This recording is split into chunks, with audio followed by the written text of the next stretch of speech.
O136 Hindi. अध्याय 851 सुनहरा मौका। पिछला अध्याय। अगला अध्याय। अध्याय 851 सुनहरा मौका। जिस स्टेशन पर हमें हमला करना है वह कैवे माउंटेन रेंज के कार्सन माउंटेन पर है। हम कैंप के टेलीपोर्टेशन गेट से होते हुए दूसरे छिपे हुए टेलीपोर्टेशन गेट पर जाएंगे जो कैंप के सबसे करीब है। वहां से हमें फायर हॉर्न लायन मेन ट्राइब स्टेशन तक पहुंचने से पहले 50 किलोमीटर की यात्रा करनी होगी। टीम लीडर ने कहा, मौसम का पूर्वानुमान है कि मध्यम हवा चलेगी, इसलिए जब तक हम हमला करेंगे तब तक हमारे ट्रैक छिप जाएंगे, उसने कहा।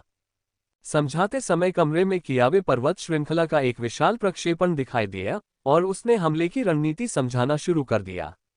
इस मिशन के लिए खुफिया जानकारी पहले से ही एकत्र की गई है, हमें बस वहां जाना है और राक्षसों का वध करना है। क्या किसी के पास कोई प्रश्न है? 40 मिनट के बाद टीम लीडर ने पूछा। सभी ने अपना सिर हिलाया क्योंकि जब वह रणनीति समझा रही थी तो हमने पहले ही सभी प्रश्न पूछ लिए थे। मीटिंग समाप्त हो गई है, हम ठीक 11 बजे रात को एकत्रित होंगे। टीम लीडर ने मीटिंग समाप्त करते हुए कहा। हम सभी जल्दी से अपने कमरों में चले गए क्योंकि मिशन पर जाने से पहले हमारे पास बमुश्किल 2 घंटे बचे थे। अपने कमरे में प्रवेश करने के बाद मैंने कमरे के नियंत्रण बोर्ड पर कुछ बटन दबाए और बिस्तर और मेज को हटा दिया ताकि मेरे लिए प्रशिक्षण हेतु पर्याप्त जगह बन सके। मैं शिविर के प्रशिक्षण क्षेत्र में जा सकता था, लेकिन इससे मेरे पास पहले से ही कम समय में से और अधिक समय बर्बाद हो जाता। जल्दी से आना। फर्नीचर के घुलने के साथ ही मैंने जल्दी से अपने कपड़े उतारे और राक्षस कोर का एक बड़ा टुकड़ा अपने मुंह में डाल लिया और फिर चारों विधियों का अभ्यास शुरू कर दिया। यह मिशन बेहद खतरनाक है और इस मिशन पर जाने से पहले मुझे थोड़ी और ताकत चाहिए और मुझे सिर्फ एक ही चीज चाहिए जो मुझे बॉडी क्लींजिंग तकनीक दे सकती है। अगर मैं छठी क्लींजिंग से गुजर सकता हूं तो मेरी ताकत जरूर बढ़ेगी। यह मुझे सुसाइड मिशन में बहुत मदद करेगी जिस पर मैं जाने वाला हूं। इसलिए मैंने पूरी ताकत से अभ्यास किया, कुछ भी रोके नहीं और शक्तिशाली राक्षस के मूल के बड़े टुकड़े को खाकर एक बड़ा जोखिम उठाया ताकि मुझे बेहतर प्रदर्शन करने की प्रेरणा मिल सके। वह राक्षसी कोर मुझे बहुत महंगा पड़ रहा है, उस कोर में ऊर्जा बहुत बढ़िया है। यहाँ तक कि निमो भी इस बढ़ती हुई ऊर्जा को संभाल पाने में मुश्किल से सक्षम था, इसलिए मुझे तेजी से प्रदर्शन करना शुरू करना पड़ा ताकि मैं बॉडी क्लींजिंग तकनीक के छठे मूव के अंत तक पहुंच सकूं और निमो के पास ऊर्जा को निगलने के बेहतर मौके हो सकते थे। कुछ मिनट बाद मैं 107वें पोज पर पहुंच गया और कोर अभी भी मेरे शरीर में तेजी से काम कर रहा है। नीरो मुश्किल से ऊर्जा को संतुलित करने में सक्षम है, लेकिन मैं बहुत थक गया हूं। मैं कुछ मिनटों से 108वें पोज तक पहुंचने की कोशिश कर रहा हूं, दसियों बार कोशिश की लेकिन कोई नतीजा नहीं निकला। फिर भी मैं कोशिश करना जारी रखता हूं क्योंकि मैं अभी गिर नहीं सकता, चाहे मुझे कितनी भी थकान क्यों न हो, क्योंकि अब नीचे गिरने का मतलब है मौत। कोर हर पल ऊर्जा पैदा कर रहा है और अगर मैं नीरो द्वारा खाए जाने से पहले ही गिर गया तो कोई भी मुझे विस्फोट से नहीं बचा पाएगा। मैं कोशिश जारी रखता हूं, लेकिन कोई नतीजा नहीं निकलता। 108वीं चाल एक अटूट दीवार की तरह लगती है जिसे मैं अपनी पूरी ताकत से कोशिश करने के बावजूद हासिल नहीं कर सकता। थकावट के कारण मेरे प्रदर्शन की गति बेहद धीमी हो गई है, यहां तक कि घोंघे भी मुझसे तेज है। मैं वाकई बहुत थक गया हूं और अगर मेरी गर्दन पर मौत का खतरा न होता तो मैं गिर जाता। यह मॉन्स्टर कोर द्वारा छोड़ी जा रही ऊर्जा के कारण है जो मुझे प्रदर्शन करने के लिए मजबूर कर रही है। अगर ऐसा ना होता तो मैं कुछ मिनट पहले ही गिर गया होता। ट्रैक। मैं इस प्रशिक्षण सत्र में 108वें स्थान पर पहुंचने की पूरी तरह से उम्मीद छोड़ चुका था जब मैंने अचानक अपनी आत्मा की परिचित कर्कश ध्वनि सुनी, जिसे मैंने काफी समय से नहीं सुना था। उस ध्वनि को सुनकर मेरा पूरी तरह से थका हुआ चेहरा फिर से जीवंत हो गया था, जैसे कि मेरे पास दुनिया की सारी ऊर्जा थी। उस ध्वनि को सुनने के बाद मैंने जो पहला काम किया वह था रिफाइनमेंट इंजन को बंद करना, क्योंकि मुझे इसकी आवश्यकता नहीं थी। शोधन प्रक्रिया को रोकने के बाद मैं एक आवेशित बैल की तरह हो गया। मैंने जोर से चिल्लाया और अपनी सारी इच्छाशक्ति और अपनी सारी ऊर्जा को इकट्ठा करके शरीर की सफाई तकनीक के प्रदर्शन की गति को बढ़ाया। उसी समय मैंने सर्वोच्च युद्ध अभ्यास में भी अपना पूरा इस्तेमाल किया। यह मेरी ताकत को बड़े अंतर से बढ़ाने का एक सुनहरा अवसर है और अगर मैं चाहता हूं कि अंतर बड़ा हो तो मुझे अपना सब कुछ देना होगा और आगामी मिशन में मेरा अस्तित्व इस बात पर निर्भर करेगा कि मैं इस अवसर से कितनी ताकत हासिल कर सकता हूं। गुप्त विधि की यह उन्नति सही समय पर हुई थी। मुझे गुप्त विधि के चौथे स्तर में सफलता मिलने की उम्मीद नहीं थी क्योंकि मुझे वह संकेत नहीं मिला जो मुझे आमतौर पर मिलता है। ये पूर्ण आश्चर्य है, एक बड़ा आश्चर्य जिसकी मुझे सख्त जरूरत थी। ट्रैक ट्रैक ट्रैक, बैंग, ये दरार की आवाज बढ़ती ही गई तथा मेरी आत्मा में फैल गई। तभी अचानक एक धमाके की आवाज सुनाई दी और मैंने स्वयं को पुनः सचेतन स्थान पर पाया। सचेत स्थान में मैंने इत्मीनान से चारों ओर देखा। पिछले 3 बार जब मैं यहाँ आया तो मैं हमेशा जल्दी में था। मेरे पास करने के लिए ढेरों काम थे, जिनमें से ज्यादातर समय मेरे घुमावदार कवच के साथ लगता था, लेकिन जब से मेरा घुमावदार कवच बेकार हो गया था, समय का वह अंतराल खुल गया था। इस बार भी मेरे पास करने के लिए बहुत सारे काम हैं, क्योंकि यह एक अनोखी जगह है जो कई प्रयोगों के लिए आदर्श है, लेकिन फिर भी मैं 1 या 2 मिनट के लिए इधर उधर देखने का समय निकाल सकता हूँ। मैंने अपने कई प्रयोग शुरू करने से पहले कुछ मिनट इधर उधर देखा। ये प्रयोग उन चालों के बारे में है जिन्हें मैं युद्ध में आजमाना चाहता हूँ। उन्हें बाहर ठीक से प्रशिक्षित नहीं किया जा सकता था, लेकिन ये जगह उनके लिए एकदम सही है। इसके अलावा मैं अपनी तलवार चालों को और बेहतर बनाना चाहता हूं ताकि वे युद्ध के मैदान में और भी ज्यादा घातक बन सकें। मेरी चाकू चलाने की प्रैक्टिस अच्छी चल रही है और यह जगह इसे और भी बेहतर बनाने में मदद करेगी। ये स्थान हर चीज के लिए अच्छा है क्योंकि इसमें असीमित स्थान है। मैं जो चाहूं उसके साथ प्रयोग कर सकता हूं। मुझे बस कल्पना की जरूरत होगी। जब तक किसी के पास कल्पना है, वो कुछ भी कर सकता है। जैसे कि अब मैं खुद को फ्रेम दर फ्रेम गति से दर्जनों विधि हमलों से बचते हुए कल्पना कर रहा हूं। हिला हिला समय बीतता गया और मैं एक के बाद एक प्रयोग करता रहा। तभी अचानक मुझे लगा कि अंतरिक्ष हिल रहा है। ऐसा लग रहा था कि मैं रुक गया हूं क्योंकि इस अंतरिक्ष में मेरा समय समाप्त हो गया है। अब वास्तविक दुनिया में लौटने का समय है। मेरे सामने का स्थान गायब हो गया और मैं वास्तविक दुनिया में लौट आया और मुझ पर भयानक थकावट छा गई और मैं गिरने ही वाला था कि मैंने अपने शरीर की स्थिति देखकर खुद को रोका। मैं इस समय मुख्य सफाई प्रक्रिया से गुजर रही हूं और इसके समाप्त होने में अभी कुछ समय है, और यदि मैंने अभी इसे रोक दिया तो मुझे केवल आधा लाभ ही मिलेगा और मैं इस सफाई प्रक्रिया का अनुभव नहीं कर पाऊंगी। मेजर क्लींजिंग ही एकमात्र लाभ नहीं है जो मुझे मिला है। मैं 7 माइनस सील बनाने में भी सक्षम था। मैं सही समय पर चेतन स्थान से बाहर निकल गया। अगर मैं पहले ही दूसरा होता तो सुप्रीम कॉम्बैट एक्सरसाइज की 60वीं सील नहीं बनती। इसका मतलब है कि कोई एमेथिस्ट सील नहीं होती जो अभी मेरे मंदिर में बन रही है। सील मेरे शरीर के अंदर अपनी ऊर्जा को तेजी से चूस रही है।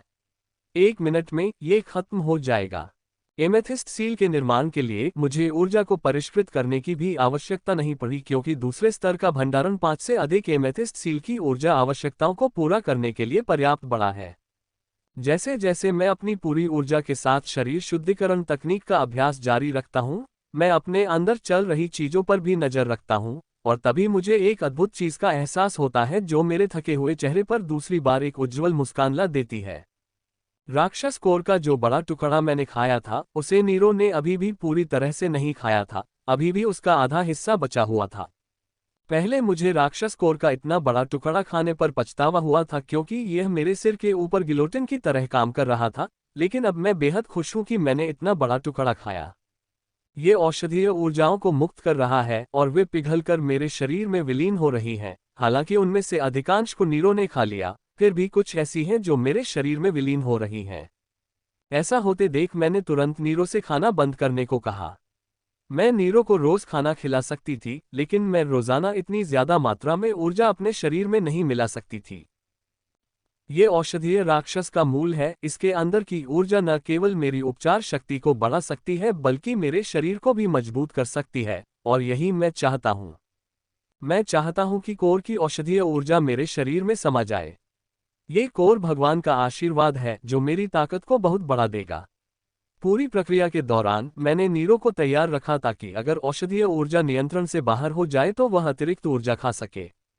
अधिक से अधिक ऊर्जा मेरे शरीर में आने लगी और मेरे शरीर के साथ विलीन होने लगी। जैसा कि होता है, मुझे शरीर में हल्का परिवर्तन महसूस होने लगा, क्योंकि मैं अब उतना थका हुआ महसूस नहीं कर रहा था जितना कुछ सेकंड पहले महसूस कर रहा था। ये थकान तब फिर से कम हो गई जब छठी एमेथिस्ट सील बनाई गई और मेरे शरीर और आत्मा के माध्यम से ऊर्जा जारी करना शुरू कर दिया, जिसने उन्हें पूरी तरह से मजबूत करना शुरू कर दिया और उन चोटों को भी ठीक किया जो अंदर गहराई से छिपी हुई थी। कोर काफी समय तक ऊर्जाओं को जारी करता रहा, इससे पहले कि वह अंततः खर्च हो जाए। ये देखकर मैं दुखी हुए बिना नहीं रह सका, क्योंकि ऊर्जाओं ने मेरी बहुत मदद की थी। मुझे आशा है कि कोर मेजर क्लींजिंग के अंत तक थोड़ा और चला होगा, जो 1 या 2 मिनट में समाप्त हो जाएगा। धप। अंततः छठी मेजर क्लींजिंग समाप्त हो गई और मैं जमीन पर गिर पड़ा क्योंकि मैं अब खुद को संभाल नहीं पा रहा था। प्रदर्शन के कारण मैं पूरी तरह से थक चुका था। ये सत्र शरीर शुद्धिकरण तकनीक के साथ मेरा सबसे लंबा अभ्यास सत्र था और सबसे अधिक फलदायी भी था, लेकिन इसने मुझे इतना थका दिया था कि अपनी वर्तमान शारीरिक संरचना के बावजूद मुझे कांपते हुए खड़े होने के लिए ऊर्जा जुटाने में 1 मिनट लग गया। अगर यह कोई सामान्य सत्र होता तो मैं कुछ मिनट के लिए जमीन पर ही लेटा रहता, लेकिन अब मैं ऐसा नहीं कर सकता। जमीन पर बिताया गया हर सेकंड असहनीय है क्योंकि मेरे शरीर से लगातार भयानक बदबू आ रही है। इस बार मेजर क्लींजिंग के दौरान मेरे शरीर से जो पसीना निकला उसका रंग हमेशा की तरह हल्का भूरा नहीं था, बल्कि हल्का हरा था। हल्का हरा रंग कोई आश्चर्य की बात नहीं है। ये संभवतः मेरे द्वारा पिए गए औषधियों की अशुद्धियों के कारण था। लगभग हर औषधि में अशुद्धियां थीं। यही कारण है कि अभिजात वर्ग के सदस्यों के शरीर की अशुद्धियों के लिए नियमित रूप से कठोर जांच की जाती थी, ताकि उनके शरीर में उनकी सहन क्षमता से अधिक अशुद्धियां न हो, जिससे उनके अभ्यास पर विपरीत प्रभाव पड़ता। इस स्वर्णिम अभिजात वर्ग स्तर में मैंने वास्तव में बहुत अधिक औषधियां पी ली थीं, जिससे मैं अपनी सीमा तक पहुंच गया था। एक औषधि और इसने मुझे प्रभावित किया होगा, लेकिन अब जब मैं छठी प्रमुख सफाई और 4वें स्तर के श्राव विधि से गुजर रहा हूं, तो मेरी आत्मा और शरीर ने लगभग सभी अशुद्धियों को बाहर निकाल दिया है। तो अब मैं कुछ और औषधियां पी सकता था और मिशन पर जाने से पहले अपनी ताकत बढ़ाने के लिए कुछ पीना पसंद करता था, लेकिन दुर्भाग्य से मैं ऐसा नहीं कर सका। मेरे पास केवल 35 मिनट हैं और इतने समय में मैं कोई औषधि नहीं बना सकता था। यहाँ तक कि सबसे तेज औषधि बनाने में भी कम से कम 50 मिनट लगते हैं, और मेरे पास इतना समय नहीं है। मैं शौवा में गया और पूरी तरह से तरोताजा और ऊर्जावान महसूस करते हुए बाहर आया। मेरी हड्डियों में जो भयानक बदबू और थकान महसूस हो रही थी, वह सब गायब हो गई। कुछ मिनट बाद मैं पूरी तरह से तैयार हूं और कमरे के बीच में आंखें बंद करके खड़ी हूं। अगर कोई अभी मुझे देखे तो उसे मेरे होठों पर हल्की सी मुस्कान दिखाई देगी। ऐसा इसलिए है क्योंकि मैं खुश हूं, वाकई बहुत खुश हूं। गुप्त विधि, शरीर शुद्धिकरण तकनीक, सर्वोच्च युद्ध व्यायाम तथा मुझमें विलीन हो जाने वाली औषधीय राक्षसों की ऊर्जाओं में मेरी सफलता ने मुझे बहुत बड़ा बढ़ावा दिया है। सिर्फ 1 घंटे के समय में मैं 3 स्टार गोल्डन एलीट से 6 स्टार गोल्डन एलीट तक पहुंच गया। ये शक्ति में बहुत बड़ी वृद्धि है, खासकर गोल्डन एलीट में किसी के लिए इतनी बड़ी छलांग लगाना बहुत मुश्किल है। ये कहा जा सकता है कि इस अभ्यास सत्र के दौरान मैं काफी भाग्यशाली था। सब कुछ एकदम सही था, खासकर मेडिसिनल मॉन्स्टर्स कोर्स से औषधीय ऊर्जाएं। इसने अकेले ही मेरी ताकत को 1 स्टार बढ़ा दिया। मैं अब एक पूर्ण विकसित 6 स्टार गोल्डन एलीट हूँ।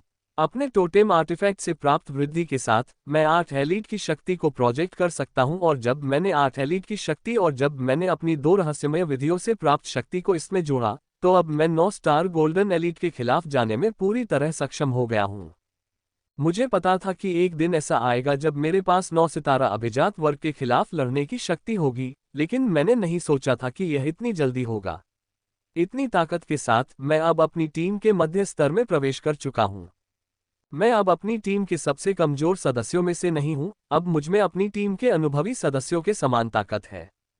मैंने अपनी तलवार निकाली और अपनी ताकत से अभ्यस्त होने के लिए उससे थोड़ा अभ्यास किया। मैं अपनी नई ताकत से अभ्यस्त होने के लिए 5 मिनट से ज्यादा अभ्यास करना चाहता था, लेकिन ऐसा लग रहा था कि मुझे असली युद्ध के मैदान में ऐसा करना होगा।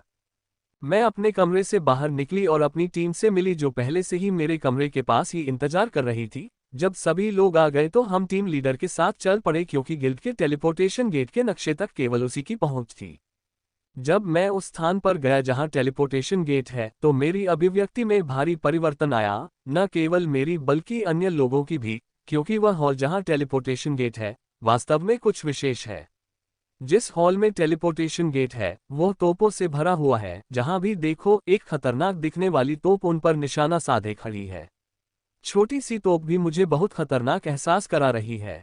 इन्हें देखकर ऐसा लगता है कि इस हॉल में इन तोपों का कोई मुकाबला नहीं है। यहाँ तक कि सबसे छोटी तोप में भी एक बार भाप बनकर उड़ने की शक्ति होती है। जैसे ही हम अंदर गए और तोपों को देखा, हम असाधारण रूप से शांत हो गए। इतना शांत कि हम जोर से सांस लेने की हिम्मत नहीं कर पाए। हमारी टीम ने हॉल के एक छोटे से कोने में बैठकर दूसरों के आने का इंतजार किया, बिना कोई आवाज किए या ऐसा कुछ किए जिससे तोप पर उंगली रखने वाले को तकलीफ हो। एक एक करके टीम हॉल में घुसी और पूरा हॉल लोगों से भर गया, लेकिन इतनी नजदीकी के बावजूद किसी ने जरा सी भी आवाज निकालने की हिम्मत नहीं की। वे बस वहीं खड़े होकर टेलीपोर्टेशन गेट के चालू होने का इंतजार कर रहे थे।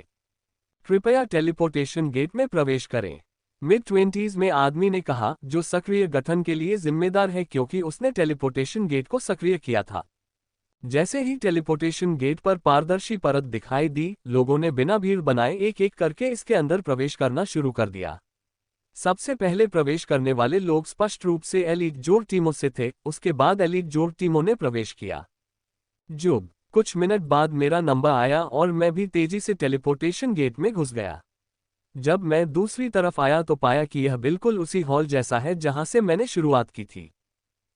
यदि टेलीपोर्टेशन की अजीब अनुभूति का अनुभव न होता तो मुझे लगता कि मैं भी उसी हॉल में हूं। जार, कृपया लिफ्ट लें, वे बाहर ले जाएंगी, टेलीपोर्टेशन गेट के लिए जिम्मेदार लड़की ने कहा।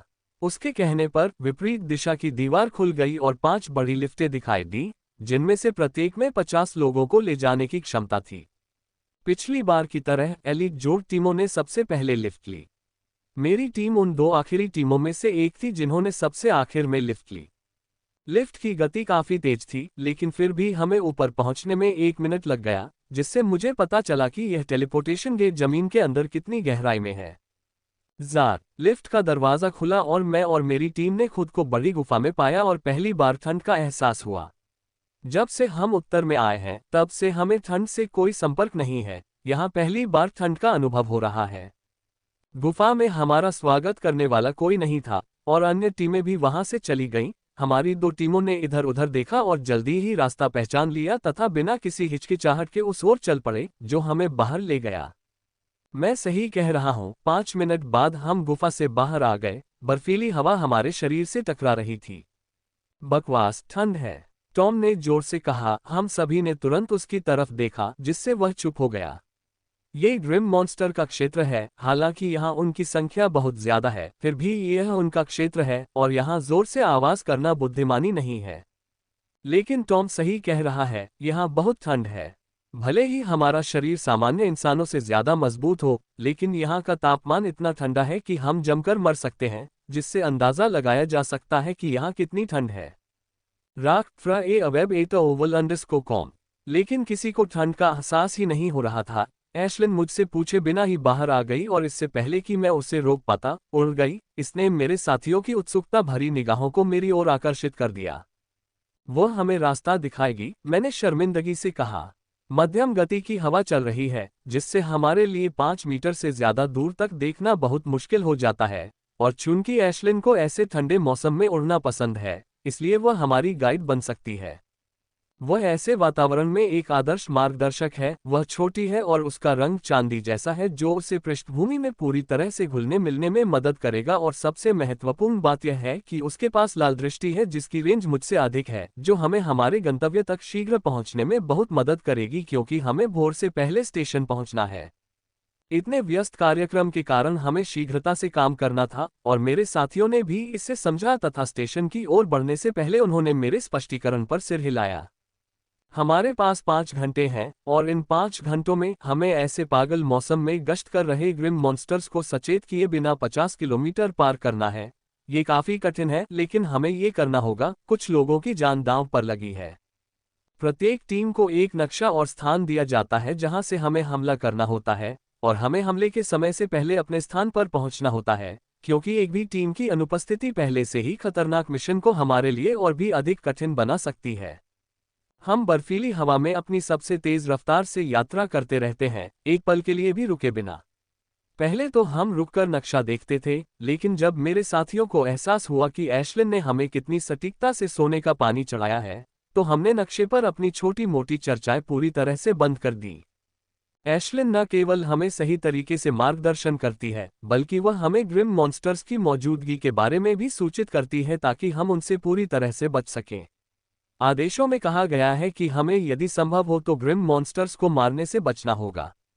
मिशन लीडर इस मिशन पर कोई जोखिम नहीं लेना चाहता था, वह ग्रिम मॉन्स्टर्स को जरा सा भी संकेत नहीं देना चाहता था, जिससे मुझे और भी यकीन हो गया कि इस मिशन में जो दिख रहा है उससे कहीं अधिक है। समय बीतता गया और ऐसे 2 घंटे बीत गए। इन 2 घंटों में हम बर्फीले मैदानों को पार कर पर्वत श्रृंखला में प्रवेश कर चुके थे और अब हम विभिन्न पहाड़ों को पार करते हुए कार्लसन पर्वत पर पहुंचने वाले थे, जो हमारा गंतव्य था।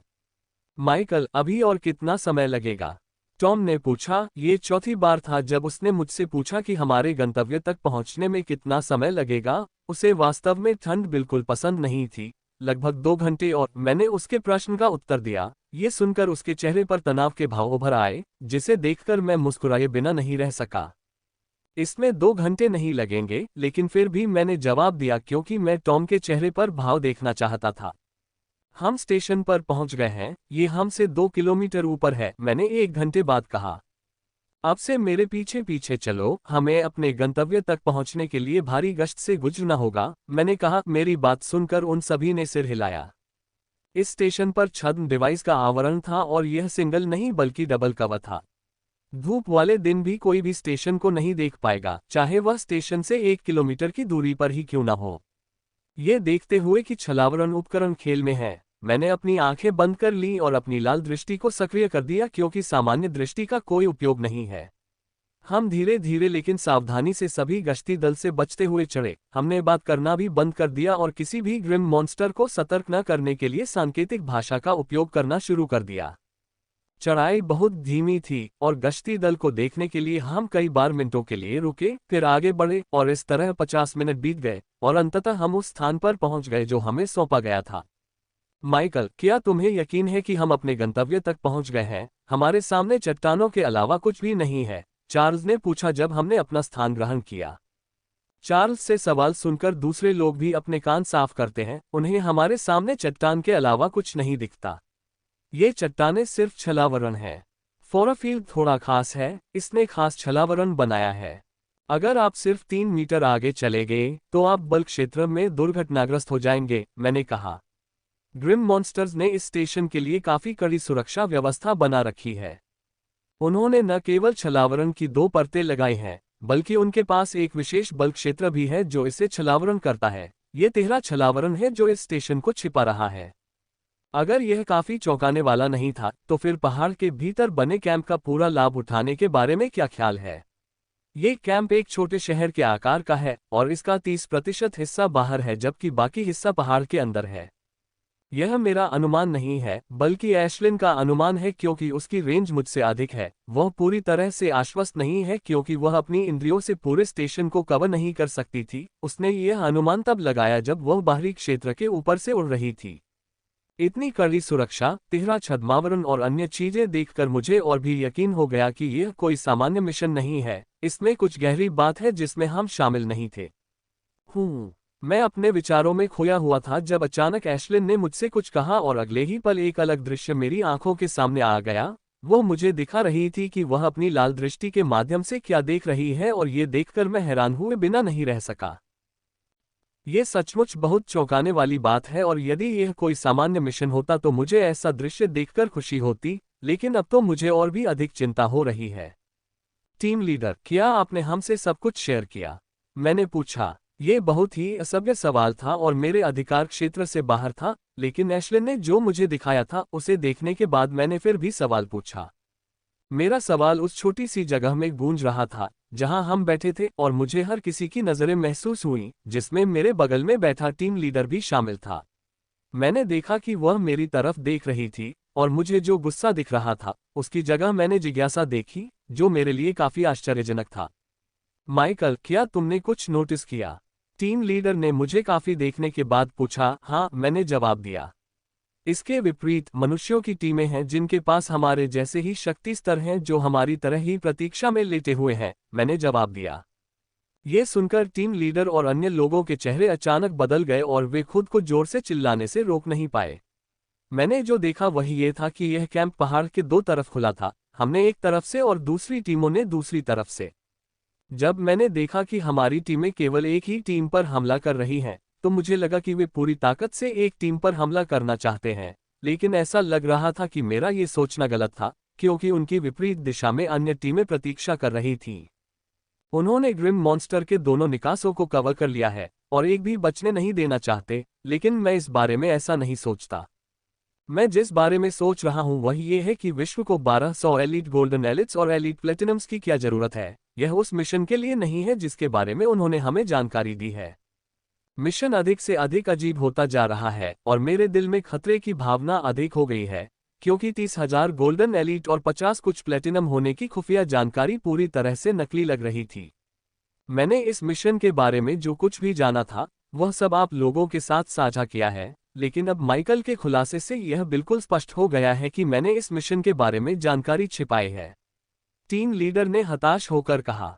यह बहुत स्पष्ट है कि वह नाराज है, लेकिन वह कुछ नहीं कर सकती क्योंकि कई मिशन इसी तरह के होते हैं। इस तरह के मिशनों के विशेष नाम होते हैं। उन्हें जानने की जरूरत वाले मिशन कहा जाता है क्योंकि उनके बारे में सब कुछ जानने की जरूरत के आधार पर होता है। इस मिशन के दौरान सभी लोग सावधान रहें, ये बहुत खतरनाक होने वाला है। टीम लीडर ने कहा। सभी ने सिर हिलाया क्योंकि वे समझ गए थे कि यह मिशन जितना मैंने सोचा था उससे कहीं अधिक खतरनाक हो सकता है। समय बीतता गया और मैं अपनी इंद्रियों और एशलिन की मदद से हर चीज पर नजर रखना जारी रखता हूं।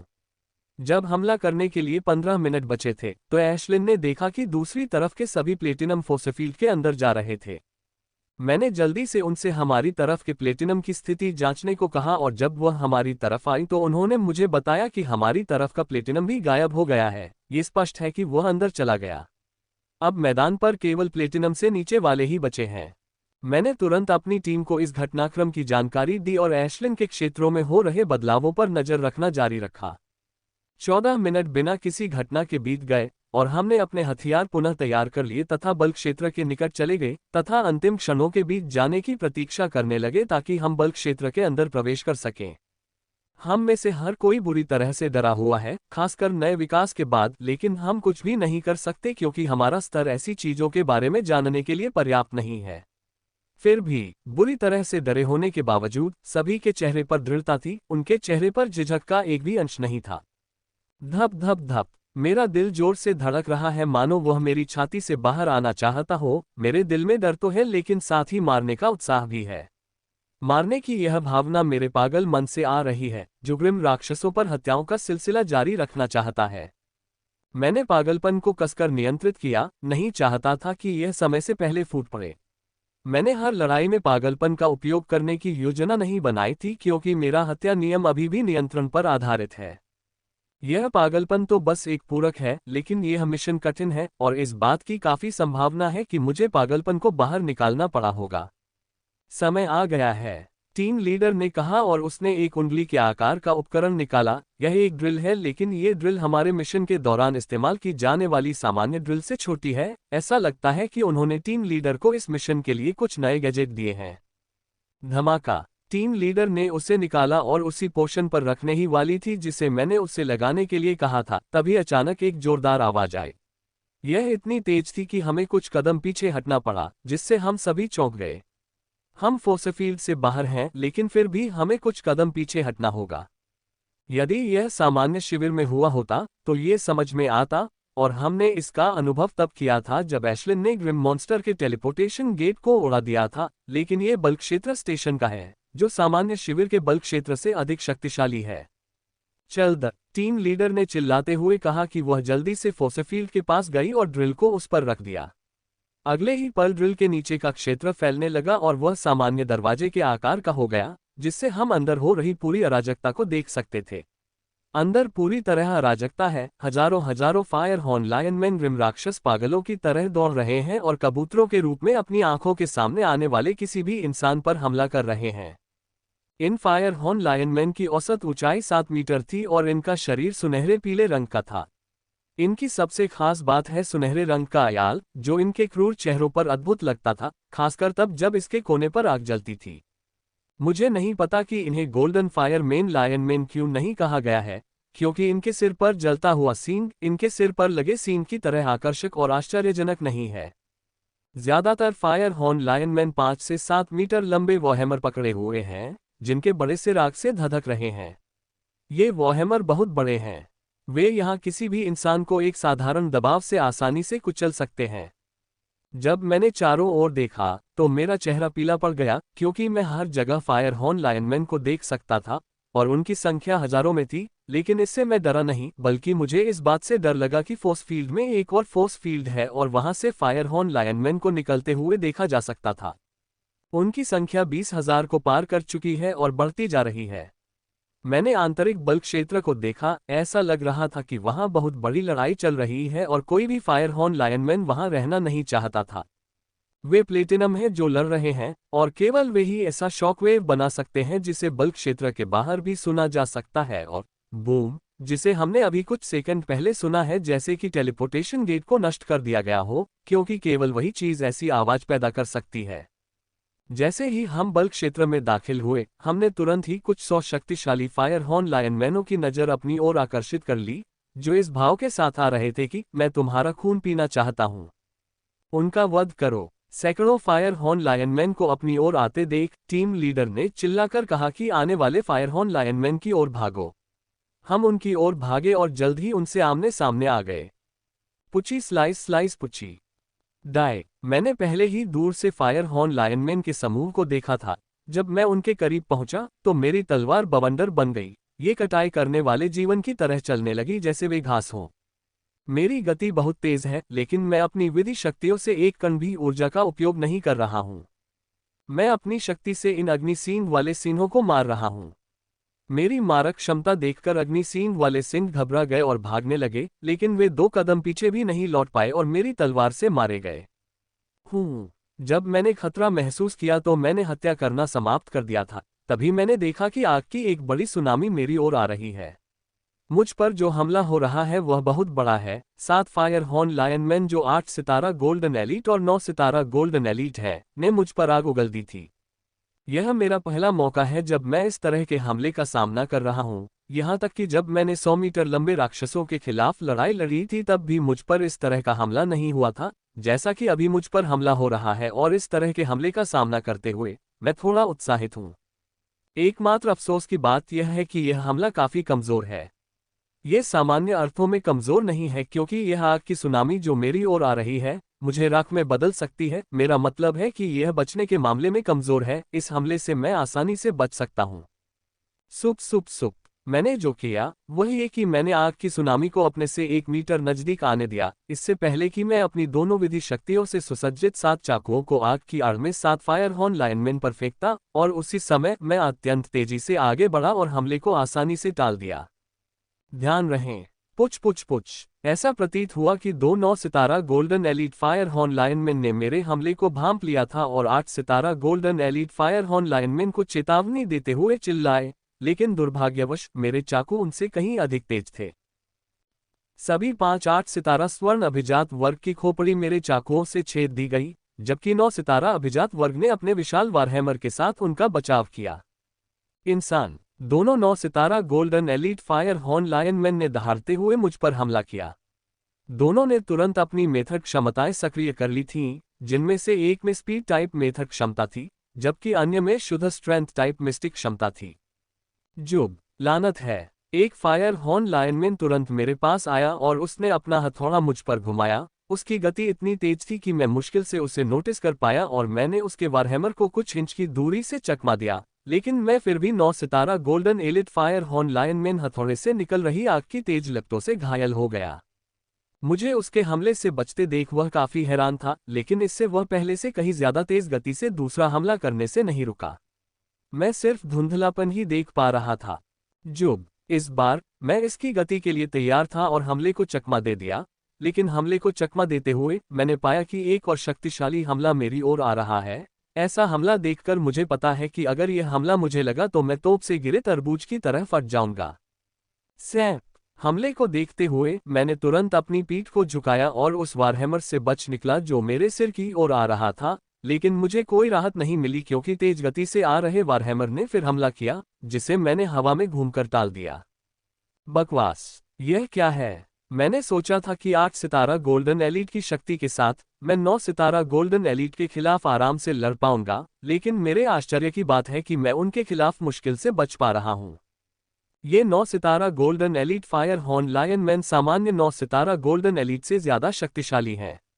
उनका युद्ध अनुभव इतना समृद्ध है कि वे मेरी हर चाल का अनुमान लगाने में सक्षम थे और उसी के अनुसार मुझ पर हमला करते थे। हमारी लड़ाई शुरू होने के सिर्फ 10 सेकंड बाद मैंने उनके 20 से अधिक हमलों को टाल दिया था, जिनमें से सबसे छोटा हमला मेरी नाक से सिर्फ आधा सेंटीमीटर की दूरी पर था। वे मुझ पर लगातार हमला कर रहे थे, मुझे टमाटर की तरह कुचलने पर तुले हुए थे। मैं जारी रखूंगा। न केवल मुझे परेशानी हो रही है, बल्कि मेरे साथियों को भी परेशानी हो रही है और उनकी हालत बहुत खराब लग रही है। ये देखकर मैंने पागलपन को बाहर निकालने का फैसला किया। मैं इसे बाहर निकालने से पहले थोड़ा इंतजार करना चाहता था, लेकिन यह मेरे और मेरे साथियों दोनों के लिए बहुत खतरनाक होता। हे, जैसे ही मैंने अपना पागलपन बाहर निकाला, मेरे मुंह से एक थकी हुई हंसी निकल गई और ठीक उसी क्षण मेरी हरकतें असाधारण रूप से सहज हो गईं। सुप सुप सुप, मेरे हाथों में 5 चाकू आए और मेरे उन साथियों पर जा गिरे जो खतरे में थे, जबकि मेरी तलवार धुंधलेपन के साथ स्पीडी की गर्दन की ओर बढ़ी, जिसे देखकर स्पीडी घबरा गया और हमले को चकमा देने के लिए आगे बढ़ा। पूछी, उसने अभी अभी हमले को चकमा दिया था कि उसने देखा कि चाकू उस तलवार की ओर दोगुनी गति से आ रहा है जिसे उसने अभी अभी चकमा दिया था। ये देखकर कि वह हमले से बच नहीं सकता, उसने बचाव के लिए एक हाथ से वार किया, लेकिन मैंने जो लंबा पतला चाकू इस्तेमाल किया वह उसकी आंख में घुसने से पहले उसके हाथ में घुस गया। उसके चेहरे पर गहरा सदमा था और वह मर गया। उसने कभी नहीं सोचा था कि वह इस तरह मरेगा। 3 दिनों तक घर पर रहने के दौरान मैंने सैकड़ों तरह के चाकू मंगवाए और उनसे अभ्यास किया। हालांकि मेरा मुख्य चाकू अभी भी कुनाई है क्योंकि इसका वजन और लंबाई मेरे हिसाब से एकदम सही है, लेकिन ये हर मौके के लिए सही नहीं है। जैसे अभी स्पीडी की गति के कारण यदि मैंने कुनाई पर निशाना लगाया होता तो वह बच सकता था, लेकिन छोटा सुईनुमा चाकू काफी अलग था और उसका आकार भी छोटा था, जिससे मुझे स्पीडी जैसे कठिन प्रतिद्वंद्वी को पकड़ने में मदद मिली। सुप सुप सुप, अब तुम्हारी बारी है, मैंने दूसरे 9 star golden elite fire horn lineman से कहा, जो इस समय मुझ पर अपने विशाल हथौड़े से हमला कर रहा है। मैंने हथौड़े को अपने करीब आने दिया, फिर मैंने उस पर कई चाकू फेंके। चाकुओं को इतनी तेज गति से अपनी ओर आते देख वह घबरा गया, क्योंकि उसने देखा था कि कितनी आसानी से इन चाकुओं ने उसके दोस्त को मार डाला था, और यही कारण था कि जैसे ही उसने चाकुओं को अपनी ओर आते देखा, उसने अपने सामने विशालकाय ढाल बना ली। फ्री ओमेगा एबनॉर्मल CM ढाल सचमुच बहुत बड़ी थी, उसने उसके 7.5 मीटर के शरीर को पूरी तरह से ढक रखा था। ये फायर हॉर्न लायनमैन बहुत चतुर है। मैंने इसके शरीर के प्रत्येक भाग पर निशाना साधकर चाकू फेंके थे, और चूंकि इसमें गति प्रकार का कौशल नहीं था, इसलिए इसके लिए हमलों से बचना बहुत कठिन था, इसलिए ये सीधे विशाल ढाल ले लेता है। लेकिन अफसोस की बात है कि उसने गलती की थी, उसे चाकुओं के साथ जोखिम उठाना चाहिए था, और ऐसी ढाल के साथ इसने अपनी दृष्टि को पूरी तरह से अवरुद्ध कर दिया, और मैं हत्या के नियम की मदद से उसकी इंद्रियों को धोखा दे सकता था। क्लैंग क्लैंग क्लैंग, इसलिए जैसे ही ढाल दिखाई दी, मैंने फेदरलाइट ऊर्जा की एक छोटी सी मात्रा ली और छलांग लगा दी। जैसे ही चाकू ढाल से टकराए और बहरा करने वाली धातु की ध्वनि उत्पन्न हुई, मैंने ऊपर से तलवार नीचे गिरा दी। टुकड़ा। मेरा हमला इतना तेज था कि उससे बचाव के लिए अपना वॉहैमर उठाने की जरूरत नहीं पड़ी, इससे पहले कि मेरी तलवार से वह 2 टुकड़ों में कट जाए। ये बिल्कुल साफ सुथरा कट है, यहाँ तक कि शरीर से तरल की एक बूंद भी नहीं गिर पाई क्योंकि सब कुछ जला हुआ था। धप धप, जैसे ही शरीर के 2 हिस्से जमीन पर गिरे, मैंने अपनी तलवार की तरफ देखा, जिसके कोने लाल चमक रहे थे। अभी अभी जब मैंने फायर हॉर्न लायनमैन को 2 बार काटा तो मुझे हल्का प्रतिरोध महसूस हुआ।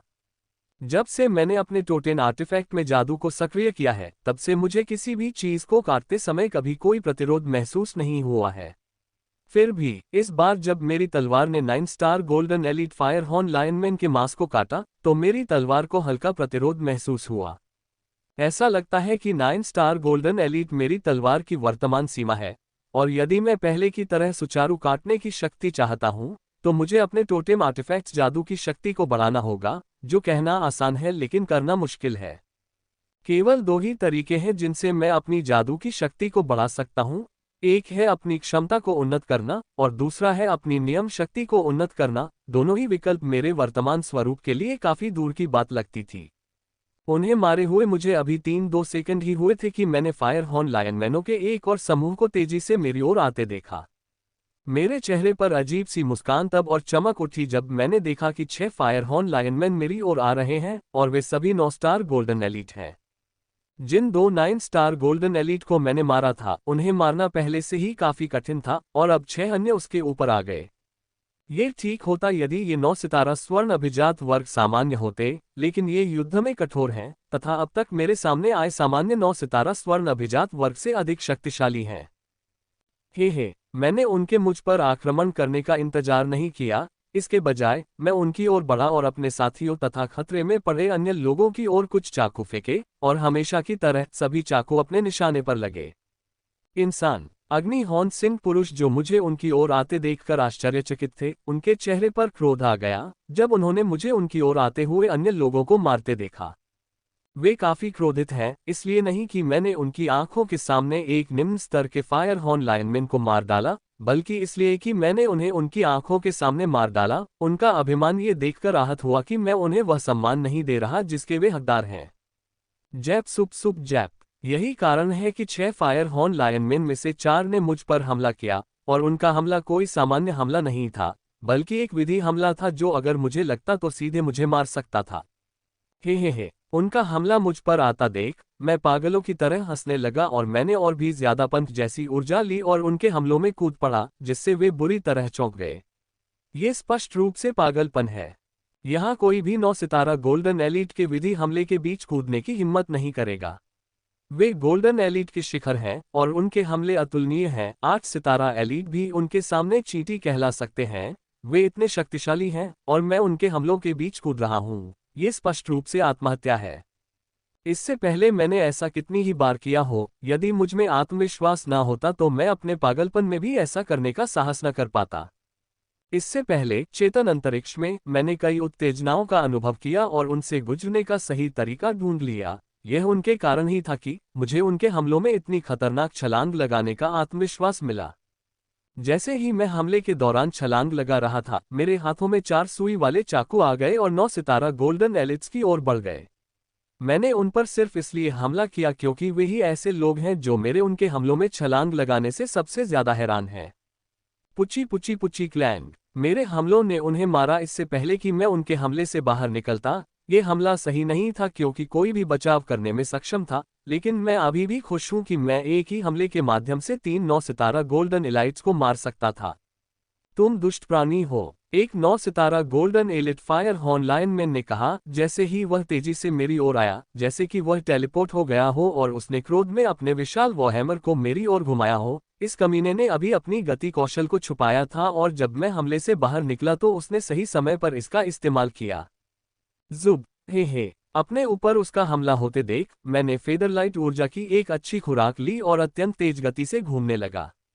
जैसे ही मैंने चक्कर लगाया, मैं केंद्र द्वारा उसके हमले से बचने में सक्षम था और यहां तक कि धधकती आग से काफी हद तक जल भी गया, लेकिन मेरे पास इसके लिए समय नहीं था क्योंकि मैं चक्कर के सभी संवेग को अपनी तलवार पर केंद्रित करने पर ध्यान केंद्रित कर रहा था ताकि मैं फायर हॉर्न लायनमैन के सिर को काटने के लिए पर्याप्त शक्ति और नींद उत्पन्न कर सकूं।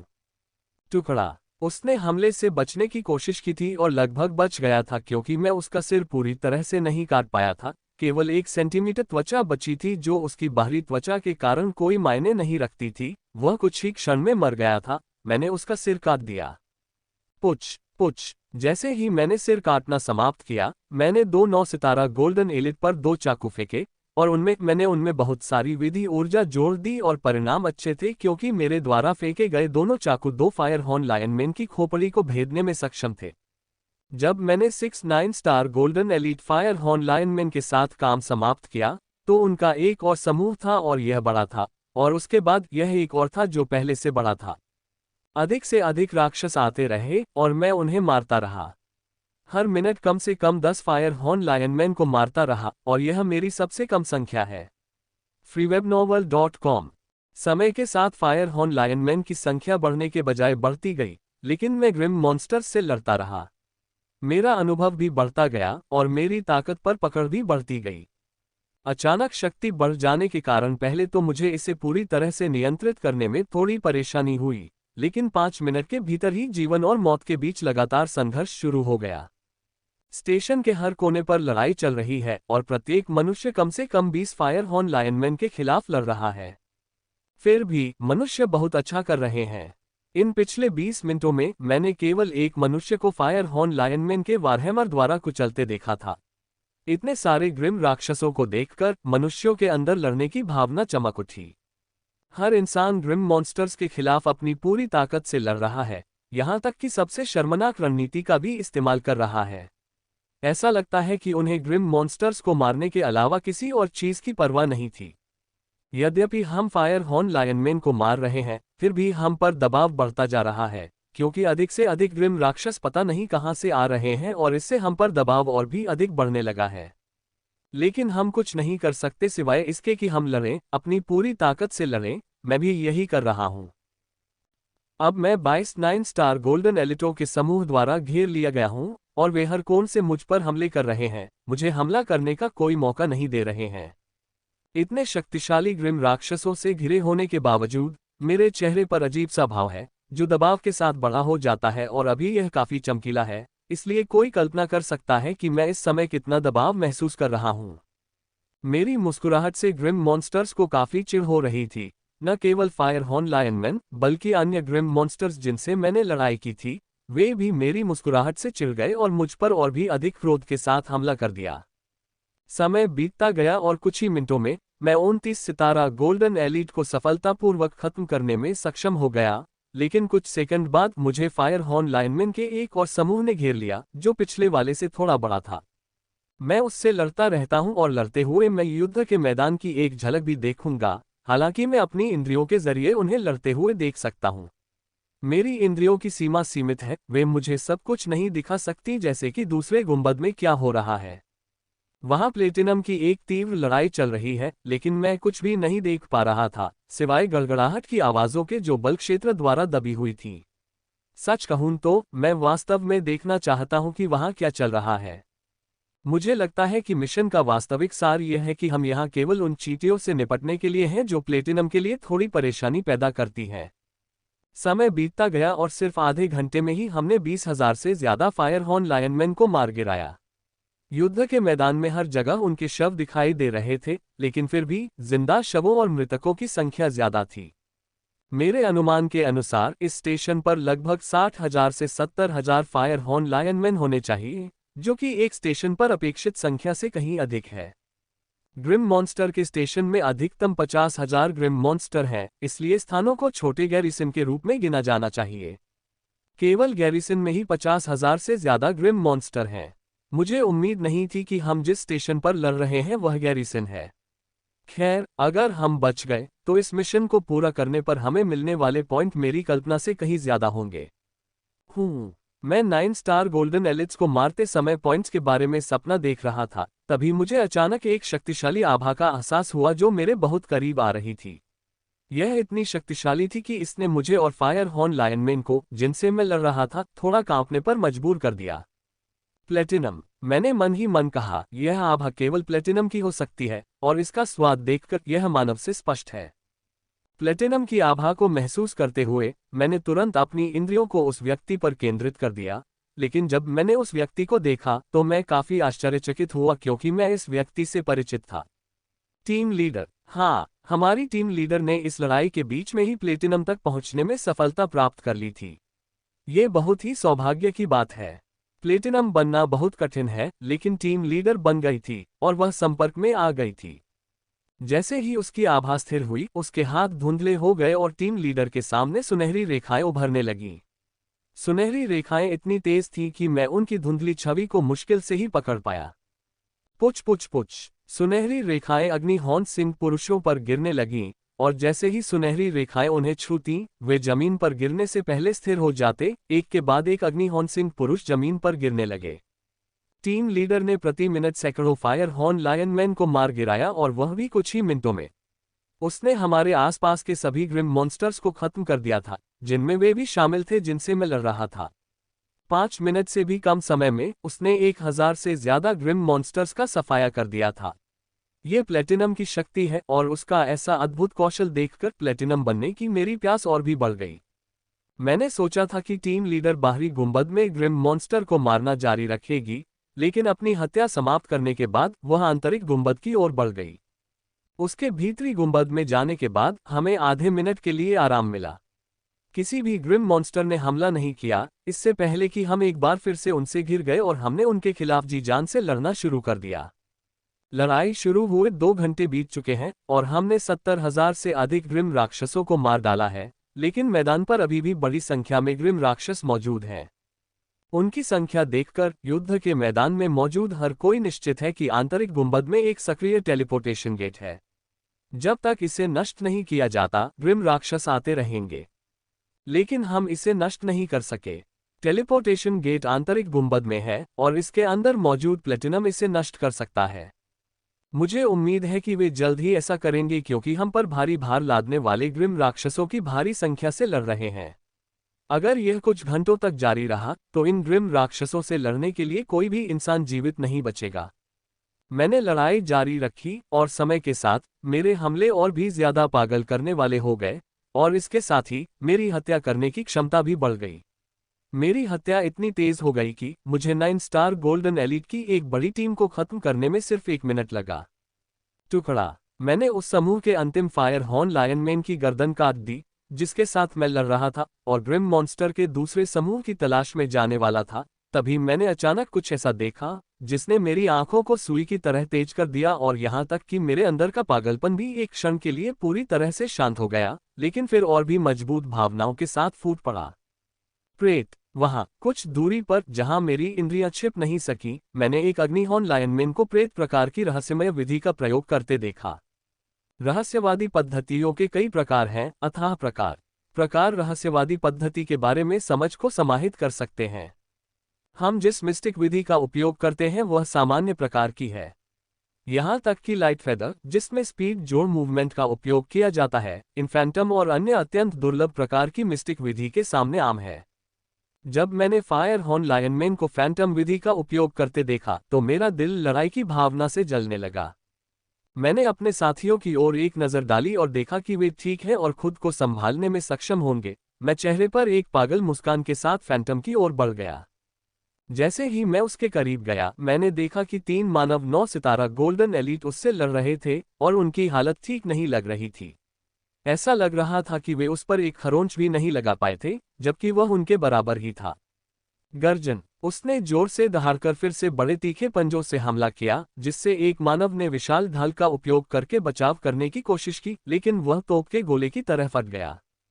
फैंटम टाइप मिस्टिक मेथड हमें उनके शरीर पर ऊर्जा का एक आवरण देता है। यह आवरण उच्चतम डिग्री पर सभी संवर्धन, अपराध, रक्षा और गति प्रदान करता है।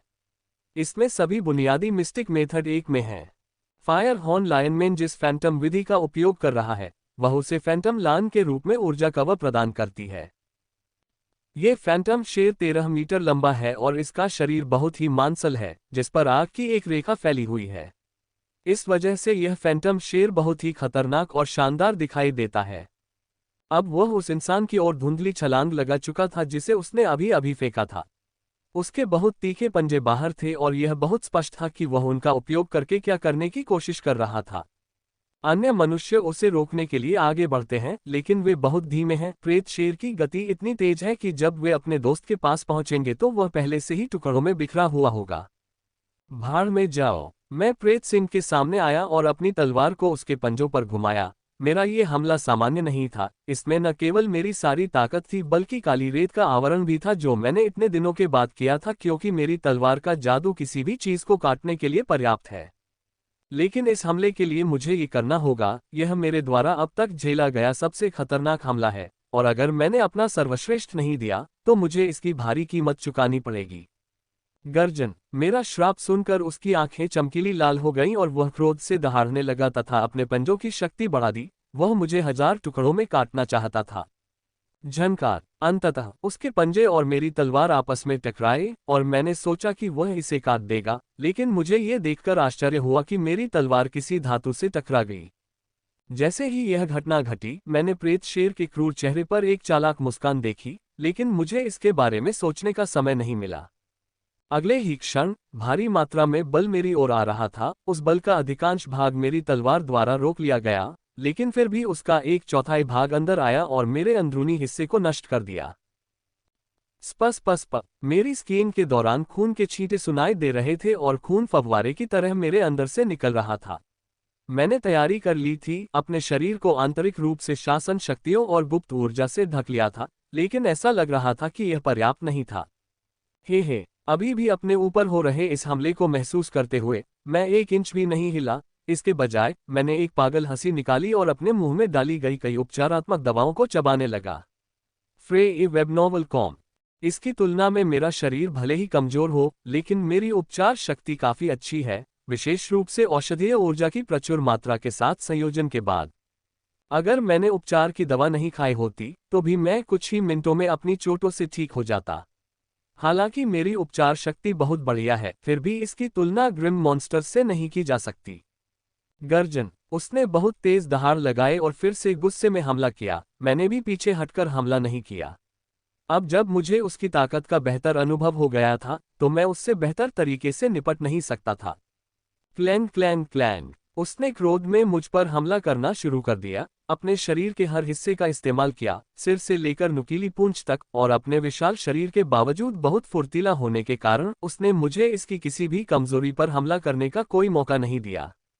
इससे लड़ते हुए मैं एक बात सुनिश्चित करने में सक्षम था, और वही ये कि इसने अपने पंजों, सिर और पूंछ में हथियार जोड़ लिए थे। जब मेरी तलवार ऊर्जा स्तर को काटती थी तो मैं कई बार इसकी झलक देख पाता था। यदि ऊर्जा शरीर की रक्षा करने वाले धातु के आवरण न होते तो मेरी तलवार का जादू उसे काट सकता था। मेरे दिमाग में एक स्पष्ट रणनीति है कि इसकी कमजोरी को ढूंढूं और उसका इस्तेमाल करके इसे खत्म करूं। मैंने पहले ही इसकी कमजोर जगह का पता लगा लिया था, और अब मुझे उन कमजोर जगहों पर हमला करने का मौका ढूंढना था, लेकिन यह आसान नहीं है। ये प्रेत शेर बहुत चतुर और चालाक है। ये तब से अपने कमजोर स्थानों की रक्षा कर रहा था जब से इसने हमारी पहली झड़प में मेरी तलवार की तीक्ष्णता का अनुभव किया था। छोटा शेर, ये ले लो। झनकार, मैंने कहा और उसके सिर के ऊपर से चला गया और उस पर अपनी तलवार तान दी, लेकिन जैसे ही तलवार उसकी गर्दन को छूने वाली थी, उसकी कांटेदार पूंछ आ गई और हमेशा की तरह मेरे हमले को बर्बाद कर दिया। इसकी पूंछ बहुत तेज है। जब भी मैंने इसकी कमजोरी पर हमला करने की कोशिश की, यह आकर मेरे हमले को बर्बाद कर दिया। इस बार भी इसने मेरे हमले का बचाव किया और सांप की तरह मेरी ओर बढ़ा। मैंने उसके हमले को टाला और उसे काटने के लिए अपनी तलवार तेज की, लेकिन मेरी तलवार उस तक पहुंचने से पहले ही वह तेजी से दूर चला गया। मैंने सुना था कि फैंटम टाइप कौशल अद्भुत होते हैं, लेकिन मैंने कभी यह उम्मीद नहीं की थी कि वे इतने अद्भुत होंगे। इस पर हमला करने के लिए मैं फेदर लाइट ऊर्जा की पूरी शक्ति का उपयोग कर रहा हूं, जो मुझे स्पीड कौशल का उपयोग करके 9 स्टार गोल्डन एलीट के बराबर गति प्रदान करती है। इसके बावजूद यह मेरे सभी हमलों से बचाव कर सकता है, जो इस युद्ध के मैदान में किसी भी 9 स्टार गोल्डन एलीट ने नहीं किया। ऐसा कहा जाता है कि फैंटम विधियों का अभ्यास करना वाकई कठिन है। ऐसा इसलिए नहीं है क्योंकि उनका अभ्यास करना खतरनाक है, बल्कि इसलिए क्योंकि वे खतरनाक हैं, बल्कि उनके बारे में सबसे महत्वपूर्ण तथ्य उपयुक्तता है। इन विधियों का अभ्यास कोई भी नहीं कर सकता। जो विधि के लिए उपयुक्त शारीरिक बनावट वाले हैं वे इसका अभ्यास कर सकते हैं। यही कारण है कि ये विधियां बहुत कम ही देखने को मिलती हैं और साथ ही ये अत्यंत दुर्लभ हैं। इन्हें ब्लैक मार्केट से भी नहीं खरीदा जा सकता। लेकिन जो लोग इसका अभ्यास कर सकते हैं उन्हें वह शक्ति मिलती है जो हर बुनियादी रहस्यवादी विधि प्रदान करने में सक्षम है।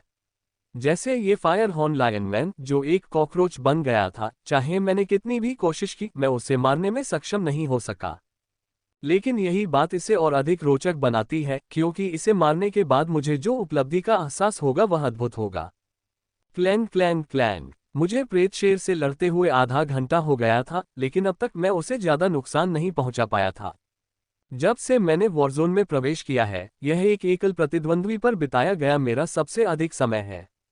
अब तक मैंने किसी भी एक प्रतिद्वंद्वी को 3 मिनट से अधिक समय नहीं दिया था, और इससे पहले जब मैं 9 स्टार गोल्डन एलिट से लड़ रहा था, तब भी मुझे एक को मारने में आधे मिनट से भी कम समय लगा था। लेकिन अब इसने मेरा आधा घंटा ले लिया था, और इसके शरीर पर मामूली चोट भी नहीं आई थी। जैसे ही मैं इससे मारने की कोशिश कर रहा हूं, ये भी मुझे मारने की कोशिश कर रहा है। इसकी हताश दहाड़ कभी कभी सुनी जा सकती थी। इसने मुझ पर सब कुछ करने की कोशिश की थी, लेकिन ये सब गंभीर था। हर बार टकराने पर मुझे घायल कर देता था, और वे चोटें कुछ ही सेकंड में ठीक हो जाती थीं। जब भी मैं इसके साथ सीधी टक्कर करता तो मेरे अंदर आने वाली अपार शक्ति के कारण मैं घायल हो जाता। ये बहुत दर्दनाक है, लेकिन मैं इसकी आदी हो गई हूं और अब यह मुझे सामान्य उल्टी जैसा लगता है। ये फायर हॉर्न लाइनमैन जिसके साथ मैं लड़ रहा हूँ वह असली एलिट है। यदि मेरे पास मारक नियम और अद्भुत गतिविधि नहीं होती तो मैं उसके सामने 1 मिनट भी नहीं टिक पाता। यहाँ तक कि वे 3 9 सितारा गोल्डन एलिट भी यदि लड़ते रहते तो 1 या 2 मिनट में अपनी जान गंवा देते। शायद यही कारण है कि वे 1 मिनट के भीतर चले गए हैं। मैंने प्रेत शेर के साथ लड़ाई शुरू कर दी थी। पहले मैंने सोचा था कि हत्या नियम के साथ मुझे इसकी सभी कमजोरियों के बारे में जानने और फिर इसे मारने में 15 मिनट से अधिक समय नहीं लगेगा, लेकिन आधे घंटे हो गए थे और मुझे इसकी सभी कमियों के बारे में पता था, लेकिन मैं इसका फायदा उठाने में सक्षम नहीं था। इसकी चाल इतनी तेज है कि मैंने कोशिश भी नहीं की, क्योंकि अगर मैंने कोशिश की और असफल रहा तो इसे पता चल जाएगा कि मैं इसकी सभी सामान्य कमजोरियों को जानता हूं जो ये जानबूझकर दिखा रहा है, और गुप्त कमजोरी जो ये गुप्त रूप से छुपा रहा था, मैं अभी यह प्रकट नहीं करना चाहता। मैं इसके साथ 15 मिनट तक और लड़ने की योजना बना रहा हूं तथा इसकी सभी कमजोरियों पर नजर डालने के बाद ही एक ही हमले में इसे मार डालूंगा। मानव, अब बहुत हो गया। ग्रिम मॉन्स्टर ने दहाड़ लगाई। ये पहली बार था जब वह बोल रहा था। इससे पहले वह केवल पशुवत दहाड़ता था, लेकिन यह विचार मेरे मन में तुरंत ही खो गया क्योंकि मुझ पर तीव्र खतरे की भावना छा गई थी। मैंने तुरंत प्रतिक्रिया की, लेकिन तब तक बहुत देर हो चुकी थी क्योंकि प्रेत शेर का पंजा मेरी ओर इतनी तेजी से आ रहा था कि उसे मेरी आंखों से देखा नहीं जा सकता था। उसके पंजों से बचाव के लिए मैं केवल अपनी तलवार का ही उपयोग कर सकता था।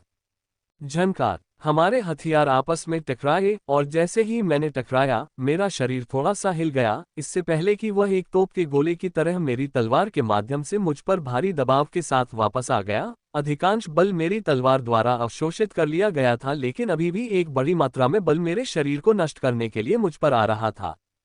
स्पष्ट मैंने महसूस किया कि समयुग्मी बल मेरे शरीर में प्रवेश कर रहा है, और मैंने पाया कि मेरी त्वचा फट रही है और उसमें से खून की धार निकल रही है, और मेरे पास समय ही नहीं था कि उसके पंजे का एक और हमला मुझ पर हो गया। झनकार, fewebnovel.com। स्पष्ट उसका विशाल पंजा फिर से मेरी तलवार पर पड़ा और मैंने फिर से तोप के गोले की तरह पहले से भी अधिक तेज गति से वार किया, जबकि मेरे शरीर के हर हिस्से से खून बहने लगा और मैं केवल उसके अगले हमले के लिए तैयार हो सकता था। ये फायर हॉर्न लायनमैन बहुत गहराई में छिपा हुआ है। मेरी तरह इसने भी एक के बजाय 2 मिस्टिक विधियों का अभ्यास किया था। एक फैंटम टाइप मिस्टिक विधि है और दूसरी स्पीड टाइप है, और यही वह है जिसका उपयोग करके यह इतनी अधिक गति प्राप्त कर रहा है। क्लैंग क्लैंग क्लैंग, वह एक के बाद एक हमले करता रहा जबकि मैं सिर्फ बचाव कर रहा था।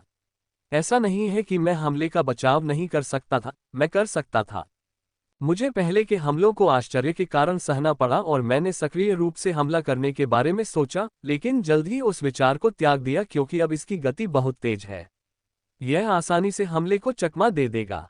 इसलिए मुझे तब तक कमजोर खेलना जारी रखना होगा जब तक मुझे पूरी तरह से यकीन न हो जाए कि मैं इससे एक ही हमले में मार सकता हूं। उसके बाद ही मैं इसे एक ही हमले में मारने के लिए अपनी सारी शक्ति जारी करूंगा। मैं उसके एक के बाद एक हमले को सहन करता रहता हूं, उस यातनापूर्ण दर्द की परवाह किए बिना जो मुझे तब महसूस होता है जब उसके हमलों का बल मेरे शरीर को तबाह कर देता है। ये बहुत दर्दनाक है, लेकिन मैं इसे सहन करता हूं क्योंकि इन भयानक राक्षसों को मारने से न केवल मुझे उपलब्धि की भावना मिलेगी, बल्कि इससे मानवता की भी मदद होगी। ये ग्रिम राक्षस बहुत प्रतिभाशाली है। न केवल इसकी युद्ध भावना उत्कृष्ट है, बल्कि इसमें एक विशेष संरचना भी है जिसके कारण यह एक ही समय में 2 रहस्यमय तरीकों का उपयोग करने में सक्षम है। मुझे इस पिल्ले को भेड़िया बनने से पहले ही मारना होगा। आधा घंटा और बीत गया और मैं पूरी तरह से खून से लथपथ होकर हवा में गोली चलाता रहा। मेरा एक भी हिस्सा खून से सना नहीं है, यहाँ तक कि मेरा पूरा चेहरा खून से सन गया है क्योंकि मेरे सिर की नसें फट गई हैं और नाक और आंखों से खून बह रहा है। लेकिन ये सारे प्रयास, यातनापूर्ण दर्द इसके लायक थी क्योंकि मैं इसे एक ही बार में मारने का तरीका ढूंढने में सक्षम था। मैंने इसे 20 मिनट पहले ही खोज लिया था, लेकिन मैंने पूरी तरह से आश्वस्त होने के लिए इंतजार किया क्योंकि मैं कोई गलती नहीं करना चाहता था। मुझे इसके लिए केवल एक ही मौका मिलेगा। ये देखते हुए कि अब समय आ गया है, मैंने अपने मन को शांत किया और उसके पंजे को अपने करीब आने दिया, और जैसे ही वह मेरे करीब आया, मैं उस गति से आगे बढ़ने लगा जिसकी मैंने कभी कल्पना भी नहीं की थी, क्योंकि उसके साथ मेरी लड़ाई शुरू होने के बाद से मैंने कभी भी उसकी पूरी शक्ति का उपयोग नहीं किया। वह आश्चर्यचकित हो गया, लेकिन उसके समृद्ध युद्ध अनुभव ने उसे मुझे मारने का दूसरा तरीका ढूंढने में मदद की। उसने अपना मुंह अप्राकृतिक गति से हिलाया जो मैंने पहले कभी नहीं देखा था, और साथ ही उसकी पूंछ बिजली की गति से मेरी ओर आए। मैं अकेला नहीं था जो पीछे हट रहा था, वह भी पीछे हट रहा था, लेकिन मुझे इससे जरा भी आश्चर्य नहीं हुआ क्योंकि अधिकांश अनुभवी लड़ाके भी ऐसा ही करते हैं। वे हमेशा अपनी कुछ शक्ति रोककर रखते हैं जिसका प्रयोग वे अंतिम क्षण में भी कर सकते हैं और अपने दुश्मनों को आश्चर्यचकित कर सकते हैं। मैंने शांति से उस विशाल मुंह और तेज पूंछ को देखा जो मेरी ओर आ रही थी और मेरे चेहरे पर एक हल्की सी मुस्कान उभर आई। अंतिम चाल की योजना बनाते समय मैंने 3 आक्रमण स्थलों पर निर्णय लिया था, मुंह, गर्दन और पीठ। जब मैं कूदा तो मैं गर्दन पर हमला करने जा रहा था, लेकिन उसका मुंह देखकर मैंने उसके मुंह पर हमला करने का फैसला किया। इसलिए मैं अपनी तलवार में 8 पंखुड़ियों के बराबर की सारी मुरझाती रेत की ऊर्जा डाल देता हूं। मैंने अपनी तलवार को उसके मुंह पर फेंकने से पहले उससे पंख सी हल्की ऊर्जा से भी ढक दिया है। ये देखकर वह घबरा गया और तुरंत अपना मुंह बंद करने लगा, साथ ही अपनी गर्दन पीछे की ओर सिकोड़ ली।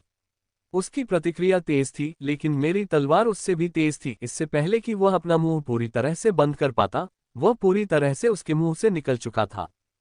क्रोच! एक कुचलने वाली ध्वनि निकली जब तलवार ने अग्निसींग वाले लानमैन की छाती को छेदने से पहले उसके ऊर्जा शरीर को नुकसान पहुंचाना शुरू किया, जो कि प्रेत शेर के ऊर्जा शरीर के अंदर है। अन्य लोग भले ही प्रेत के खोल में उसके मुख्य शरीर को ना देख पाए हों, लेकिन मैं देख सकता था, मैं उसे पूरी तरह से देख सकता था। इसी बात ने मुझे उसे एक ही हमले में मार गिराने का आत्मविश्वास दिया। धप! मैं कांपता हुआ जमीन पर गिरा और फिर अपने मुंह में मौजूद सभी औषधियां भर लीं। हालांकि मैं उस प्रेत शेर को मारने में कामयाब रहा, लेकिन इसके लिए मुझे काफी कीमत चुकानी पड़ी। मैं इसकी पूंछ को पूरी तरह से चकमा नहीं दे पाया। इसने मेरी कमर को छू लिया था, इसका काफी बड़ा हिस्सा खा लिया था। इसे पूरी तरह से ठीक होने में कुछ सेकंड लगेंगे। मैंने चारों ओर देखा और पाया कि शिविर में पहले की तरह ही ग्रिम मॉन्स्टर्स भरे हुए हैं, लेकिन अब पहले से ज्यादा फायरहॉर्न लायनमैन की लाशें हैं। पहले से ही जमीन पर करीब 100,000 ग्रिम मॉन्स्टर्स मरे पड़े हैं, जबकि इंसान अभी भी अपनी पूरी ताकत से लड़ रहे हैं और अपने कुछ सदस्यों को खो रहे हैं, लेकिन उन्होंने जो खोया है वह बहुत कम है। मनुष्यों को पूर्ण उत्साह में कहा जा सकता है। वे अंततः अग्निहोर्ण सिंह पुरुषों की शक्ति के आदी हो गए हैं और उन्हें हर सेकंड मार रहे हैं, लेकिन इस प्रकार का उत्साह अधिकतम 2 या 3 घंटे तक ही रहेगा। उसके बाद वे थका हुआ महसूस करने लगेंगे। वहां फायरहॉर्न लायनमैन ग्रिम राक्षसों की संख्या बहुत अधिक है।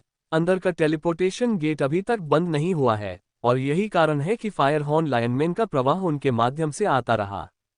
ऐसा इसलिए है क्योंकि हम लगातार उन्हें मार रहे हैं। हम उनकी संख्या बनाए रख सकते हैं। अगर 10 मिनट के लिए भी हत्या बंद हो जाती तो हम इन फायरहॉर्न लायनमैन से इतने अभिभूत हो जाते कि कबूतर बनकर मरने की बारी हमारी आती। मैंने प्रेत शेर से लड़ते हुए पहाड़ के अंदर स्थित आंतरिक गुंबद को देखा। मैं उसके काफी करीब पहुंच गया था और अब मैं देख सकता था कि अंदर क्या हो रहा था। हालांकि मैं अभी भी स्पष्ट रूप से देखने से काफी दूर हूं और उनकी लड़ाई की गति इतनी तेज है कि मैं ठीक से नहीं देख सकता। मैं अभी भी जहां हूं वहां से आकृतियां देख सकता हूं। हम इंसानों में 20 से ज्यादा प्लेटिनम एलीट हैं जो 70 से 8 प्लेटिनम फायरहॉर्न लायनमैन के खिलाफ लड़ रहे हैं। ऐसा लग रहा था कि हर इंसान कम से कम 3 प्लेटिनम फायरहॉर्न लायनमैन के खिलाफ लड़ रहा है। ये संख्या काफी बड़ी है क्योंकि प्लेटिनम की संख्या काफी बड़ी है। उनमें से प्रत्येक एलीट है क्योंकि केवल एलीट ही प्लेटिनम बन सकते हैं। ह्यूमन और ग्रिम मॉन्स्टर से सामान्य व्यक्ति के लिए प्लेटिनम बनना बहुत मुश्किल है। यही कारण है कि जब मैंने मनुष्यों को ग्रिम राक्षसों से काफी अच्छी तरह निपटते देखा तो मुझे काफी आश्चर्य हुआ, क्योंकि वे उनमें से किसी एक को मार भी पाएंगे या नहीं यह मैं नहीं जानता, क्योंकि आंतरिक गुंबद में भी बहुत अधिक शव हैं। मैं बस देख रहा था कि अचानक मैंने कुछ ऐसा देखा जिसे देखकर मुझे अपनी आंखों पर विश्वास नहीं हुआ। मैंने 2 इंसानों को एक इंसान से लड़ते देखा और उनकी लड़ाई वहां चल रही सबसे शक्तिशाली लड़ाई थी। जब वे लड़ते हैं तो दूसरे लोग जल्दी से दूर चले जाते हैं, और जब लड़ाई की शॉकवेव उस पर टूटती है तो गुंबद सचमुच हिल जाता है। यह अब तक की सबसे शानदार लड़ाई है जो मैंने देखी है, लेकिन यह सबसे भ्रामक भी है क्योंकि इंसान इंसानों के खिलाफ लड़ रहे हैं, जो कि बहुत ही भ्रामक है क्योंकि ऐसे खतरनाक माहौल में इंसान इंसान से कैसे लड़ सकता है। उन्हें लड़ते हुए देखकर मुझे लगा कि लड़ने वाले 2 दलों में से एक ग्रिम मॉन्स्टर्स है। ऐसे कई ग्रिम राक्षस हैं जिनकी बाहरी शारीरिक संरचना मनुष्यों के समान है, लेकिन मुझे नहीं लगता कि ऐसा संभव है क्योंकि यह फायरहॉर्न लायनमैन का स्टेशन है और वे किसी अन्य जनजाति के ग्रिम राक्षसों को अपने स्टेशन में प्रवेश नहीं करने देंगे। freewebnovel.com। ग्रिम जाति में जनजातीयता बहुत मजबूत है और हर जनजाति अपने तरीके से लड़ना पसंद करती है। यही कारण है कि छोटे शिविरों और स्टेशन में हमें एक ही जनजाति के ग्रिम राक्षस मिलते हैं। केवल गैरिसन या उससे ऊपर की संरचना में अन्य जनजातियों के ग्रिम राक्षस पाए जा सकते हैं। ये बहुत भ्रामक है और मैं और अधिक देखना चाहता था, लेकिन मैंने देखा कि कई हत्या के इरादे मुझ पर बंद हैं और जब मैंने उनकी ओर देखा तो मैंने पाया कि 9 सितारा गोल्डन एलीट फायर हॉर्न लायनमैन का एक बड़ा समूह मेरी ओर आ रहा है।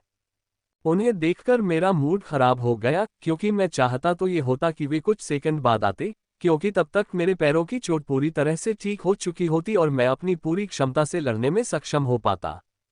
लेकिन अब जब वे मुझ पर आक्रमण कर रहे हैं तो मेरे पास उनसे लड़ने के अलावा कोई विकल्प नहीं है, चाहे मैं चाहूं या नहीं। फिर भी मुझे खुश होना चाहिए कि युद्ध के मैदान में मुझे 12 सेकंड का बहुमूल्य विश्राम मिला, जो बहुत कम लोगों को मिलता है। इसलिए मैंने मारे गए फायर हॉर्न लायनमैन के शरीर से अपनी तलवार निकाल ली और उसके शरीर को अपने स्टोरेज में रख लिया। मैंने 9 सितारा गोल्डन एलिट्स की टीम के मेरे पास आने का इंतजार किया। लड़ाई फिर से शुरू हुई। मैंने उस समूह से लड़ाई की जो मुझ पर हमला करने आया था, और ईमानदारी से कहूं तो लड़ाई इतनी मुश्किल नहीं थी, क्योंकि मुझे लगा कि मैं घायल अवस्था में था। मैं 3 मिनट में पूरी टीम को खत्म करने में सक्षम था। यह मेरे लिए काफी तेज गति है और यह फैंटम लान जैसे शक्तिशाली प्रतिद्वंद्वी से लड़ने के कारण है। इससे लड़ते हुए मुझे एक बेहतरीन लड़ाई का अनुभव मिला है कि अब मुझे 9 स्टार गोल्डन एलीट से लड़ने में थोड़ी आसानी हो रही है। उस समूह को समाप्त करने के बाद मैं उस ओर गया जहां मेरी टीम लड़ रही थी और वहां लड़ना शुरू कर दिया। लड़ाइयां कठिन थीं, लेकिन हमने लड़ाई जारी रखी और जैसे जैसे हम लड़ते गए हमने उनमें से अधिक को मारना जारी रखा। लेकिन हमेशा की तरह, चाहे हमने उन्हें कितना भी मारा हो, वे आते रहे। मुकाबला आसान नहीं था। 3 बार मुझ पर फायर हॉर्न लायनमैन द्वारा हमला किया गया, जिनकी शक्ति 9 स्टार गोल्डन एलिट से अधिक थी। तीनों बार मैं बड़ी मुश्किल से उनके हमले से बच पाया।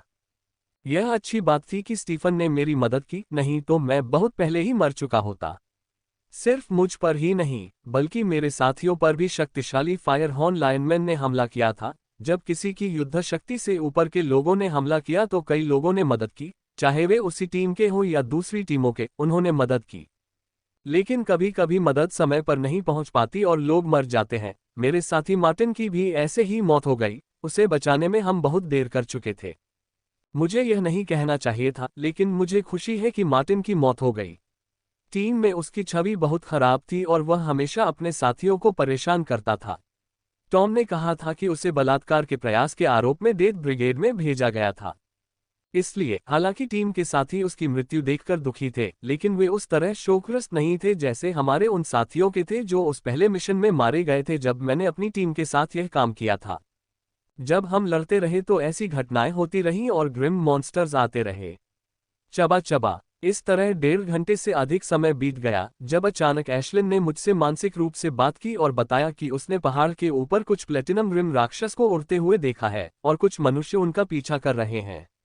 इससे मैं काफी हैरान हो गया था, लेकिन जल्द ही मेरे चेहरे पर खुशी का भाव आ गया, क्योंकि फायर हॉर्न लायनमैन के दौड़ने का मतलब था कि हम जीत रहे हैं। यह